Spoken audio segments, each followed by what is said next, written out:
Hey guys, welcome back to our channel. I'm so excited today to have two guests here. John's back again, John Kohler and Nico! And Nico is here to show us or talk about some of his favorite herbs and vegetables that he likes to eat, and we're gonna share what our favorites are to grow from summer to and then taking us to transitioning to fall and to winter, what we like to grow. Yeah. So 3 things I could grow that I grow every summer that I can't go without. Yeah. In the like summertime, that not the it's one of fall. those must-have in the summer. Yeah, we'll start from the summer and then we'll talk about the fall. All right, sure. Yeah. So I mean, every summer I gotta have my peppers. I got like 1, 2, 3, 4, like 6 beds of peppers. Each bed has like 18 plants, so I have lots of pepper plants. I normally put in like maybe like 80 plants on the other side of my garden, but I didn't get to do that this year. And then the other one I really like actually that I have to grow every year is water spinach in the summertime. So much water spinach, it just grows insane, and like wild. it's my summertime lettuce. So like a lot of people don't like hardcore greens, it tastes really strong. Like this has a really mild flavor, and it's just super nutritious actually. And it's like the gelatinous, right? When you were talking about that juice, did you juice with it? Yeah, And so I what juiced happened? it for the first time, and it's like kind of like made a gelatinous kind of goop, not like as bad as okra, that's like super bad. But it's very, yeah, it's stretchy. But this one was just, it was kind of cool because when you drank it, it kind of like soothed your stomach and soothed your throat and like coated it. So like maybe like for people that, like if I had an ulcer or something, I would think it's Yeah, I probably was good because it's thinking kind of that- like, you know, aloe vera or something. And it worked through the juicer good. I It was juiced like good for your 100 face, leaves. too. Oh yeah, man, you could like probably just like Skin. smush it up and like put it on Sunburns, your, too. Sunburns? Yeah. yeah, maybe. Maybe. But yeah, I found out that the stems actually are very hot. The stems are more nutritious than the leaves, Oh, wow. which through some research that is published on PubMed, yeah, it's amazing. Sometimes, actually, I think some vegetables, right, the stems are more nutritious than the leaves. Depends, yeah. So I mean, Depends. in general, stems usually are mineral accumulators, whereas the phytonutrients are usually more in the leaves. But in the case of the water spinach, I guess, you know, it was like a lot. I was like, it was more notably like, wow, you got to eat the stems too. Like, don't forget the stems. I know. I juice the stems, usually. That's what I would do. I'd leave, if I pick the leaves off. But they're so tender to eat. They're like not They that. are. They're like they're really soft. They're not like Yeah. eating some kind of like, you know, twig or something. Like, Yeah, and what's great about water spinach is that every time you pick them, you can always propagate them again because they root so easily in waters, right? So it's just like the Exactly. more you pick, the more they grow. you It's could, like having yeah, like 1,000 plants. yeah. What would be like your favorite summer herb or vegetable or fruit? Maybe like watermelon for like summer. Would you like to grow watermelon? That would be really fun. Yeah, that would be fun. Yeah. And like watermelon, I like jackfruit.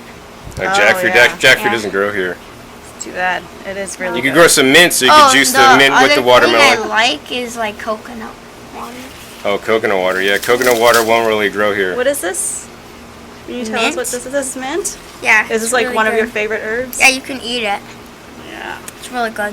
What's it taste like? Does it taste like gum? It tastes like mint. It tastes like mint. Wow. Yeah. Imagine that. Mint tastes like mint. With no natural flavoring. Yeah, we have Yeah. to make mint ice cream. Yeah, we're gonna make that Oh. next. Yeah, wow. with milkshakes. Yeah, mint milkshake ice cream.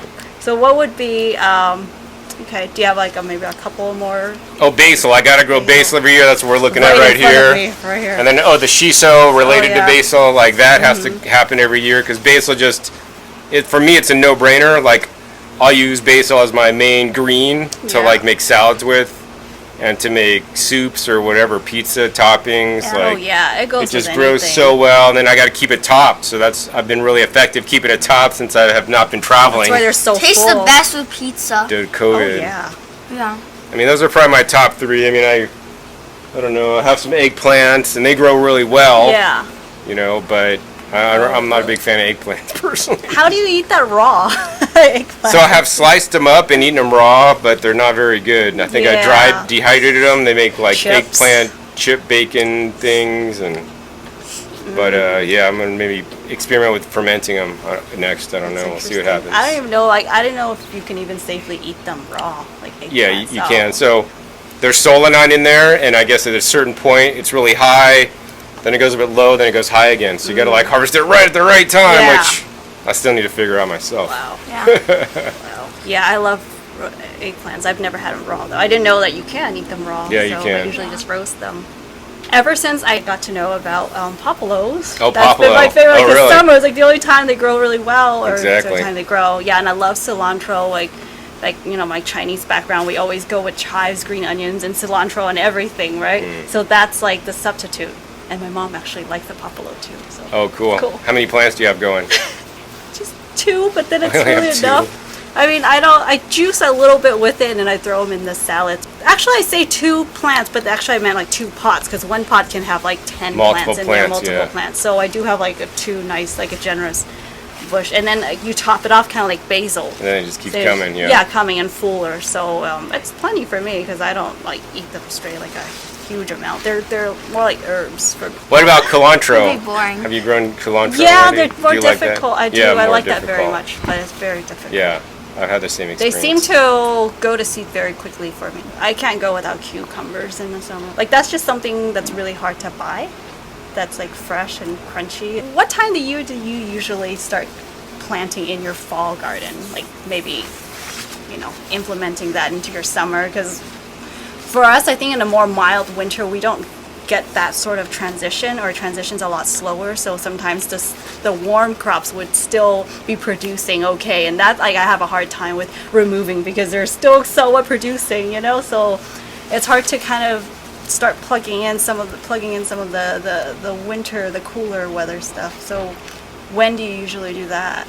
That's a good question. So I try to stagger it because it's like, as soon as some of my summer stuff start getting messed up, like sometimes my tomatoes here just don't really do well, so I just pull them out so I could put my winter stuff in, or my fall/winter stuff, because the fall stuff I put in basically grows through the winter.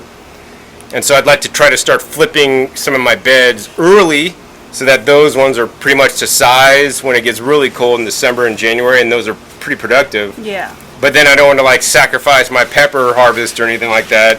So then those I'll flip later. So like August is still pretty hot. Yeah. And some things, if you plant them, the winter stuff or the fall stuff, they'll start to bolt really fast. Yeah. So you gotta wait until like September, until it starts cooling down, and then you're probably pretty good. Yeah. But then sometimes I like just let my stuff grow through November, and then I plant in November, which then is really sucks because it's kind of too late. Yeah. And then the stuff's already still pretty small and still growing in the December and January, but it's really not productive until it starts warming up in February. Then it is basically productive, and then by then you probably should have pulled it out and put in your summer stuff already.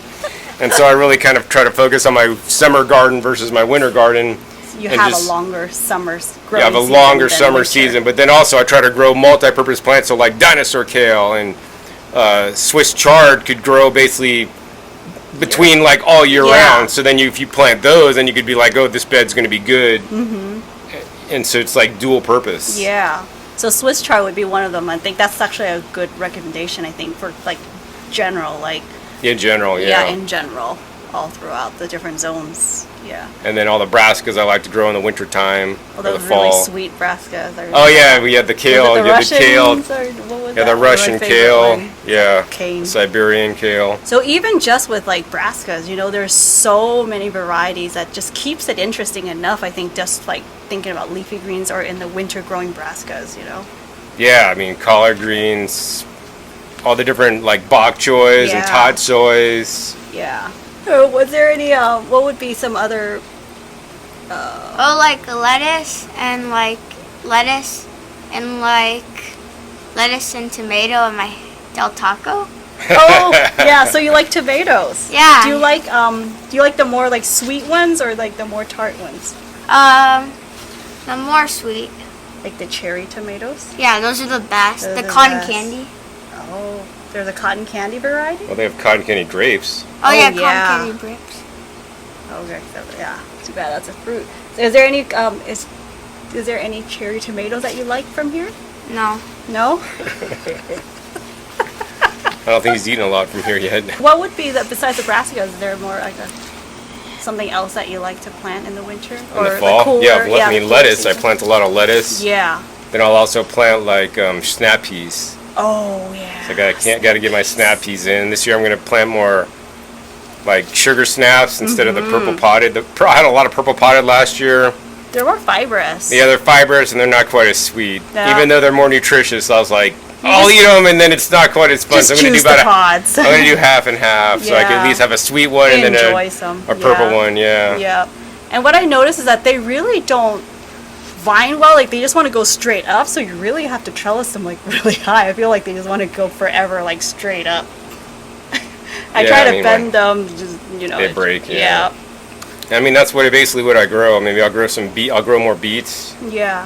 in the fall. Yeah. Have because you then I could ever? harvest the greens or the beets. Yeah. Have you ever had the sugar beets? You're probably not so interested. No, I grow sugar beets. Oh, you do? There's a few. Are Yeah, they really some heirloom that sugar sweet? beets. Like they're sweeter than? I haven't juiced them. I've juiced them, but then mixed. So I don't know if I juice them straight. I should do that. I should juice them straight and then Yeah. compare it like with a bricks meter. Yeah. That's like actually what they use to make sugar, is Right. it? Processed sugar? Yeah. Well, beets or cane.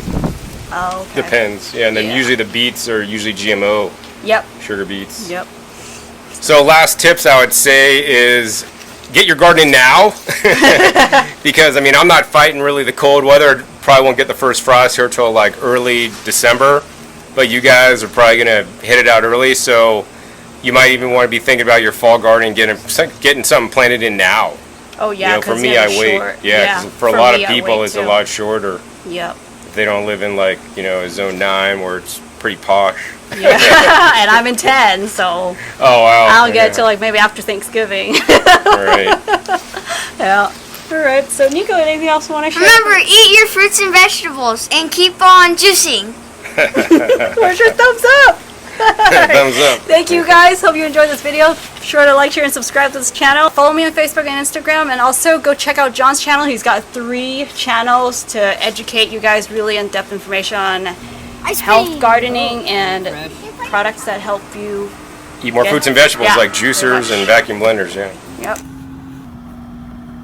All right, I'll leave the links of everything I just mentioned just below this video. If you guys want to support my work, I'd appreciate that. I will leave the links of everything and to my website just below this video. And I'll see you guys in the next one.